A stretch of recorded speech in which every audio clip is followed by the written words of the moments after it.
दोस्तों, कल कक्षा 10 का विज्ञान का पेपर है, जिससे कुछ संबंधित कुछ महत्वपूर्ण प्रश्न मैं बता रहा हूँ आपको। आप वही पढ़ लेना, जिससे कि आपका पेपर काफ़ी हद तक अच्छा हो जाएगा।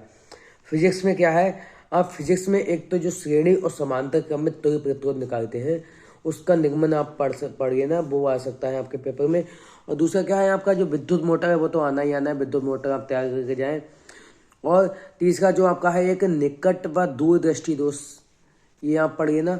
और होता है एक आपका जो दर्पण और लेंस से संबंधित जो सूत्र होता है, 1/f बराबर 1/b प्लस 1/u, और ये लेंस के केस में ये बीच में माइनस हो जाता है।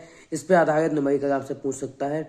और ऑब्जेक्टिव प्रश्न की मैं बात करूं तो ऑब्जेक्टिव प्रश्न के लिए क्या होता है ना, ऑब्जेक्टिव प्रश्न के लिए आपका इसी में से इसी पूछ सकता है क्या, कैसे शक्ति का मात्रक क्या होता है, वोल्ट किसका मात्रक होता है, एम्पियर किसका मात्रक होता है, या ओम के नियम पे आधारित कोई न्यूमेरिकल दे दिया वो सॉल्व करिएगा।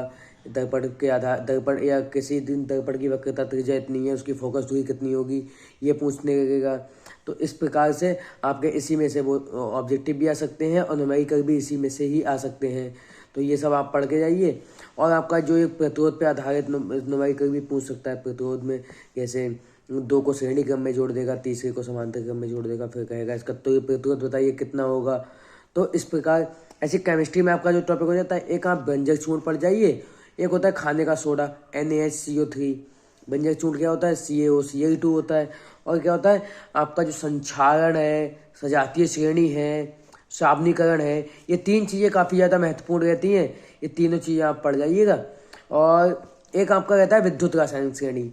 विद्युत रासायनिक श्रेणी से भी काफ़ी हद तक पूछ लेते हैं। उसमें से क्वेश्चन आता है कि क्या कारण है कि सोडियम धातु अम्ल से हाइड्रोजन गैस विस्थापित कर देती है, लेकिन कॉपर धातु नहीं कर पाती है।